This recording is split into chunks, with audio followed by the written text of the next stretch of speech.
Hi. Recently I asked one of my clients what their close rate was from proposals, from proposals.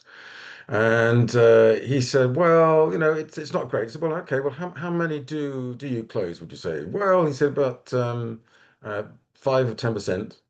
So wait a minute, hang on. Is that five or is that 10? Oh, no, no, 10%. But I think he was actually probably being honest when he let slip that it was only 5%.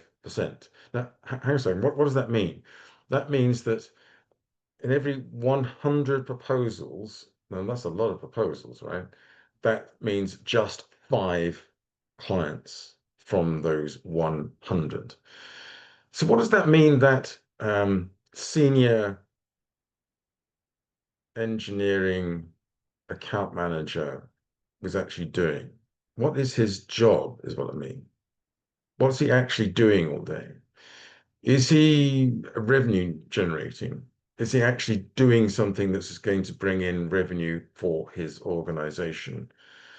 Or is he in actual fact spending all of his time being absolutely fascinated in the technical problem and the resolution, the solving of this really, really interesting problem for a company? It's going to call it a client, but it's never going to be a client, is it? For a company that's never going to be a client.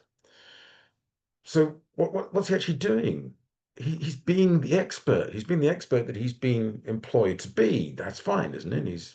That's what he's supposed to be. This fantastic engineer. But I'm not sure that the board would necessarily see it as being fantastic, would they? So they've employed somebody super, super brilliant at being an engineer who's spending all of his time, almost all of his time, on projects for people who will never be a client of their organization. Oh my goodness. Trouble is, what would happen if we changed all of that? If we actually only did proposals for those organizations, for those potential clients that we were pretty sure are indeed going to be a client, like, 80, 90, 100% certain that they're going to be a client. What would happen then? Well, bearing in mind, okay, hopefully we're going to close more than five. Supposing we double that, we're now closing 10, but we're only doing proposals for maybe 20 in that case to close those 10, only 20. So what happens to the other 80? What happens to the time of the other 80 proposals we're no longer doing? That might mean you might have to do some prospecting and find people who really might want to do business. There's a shocking thing to think about.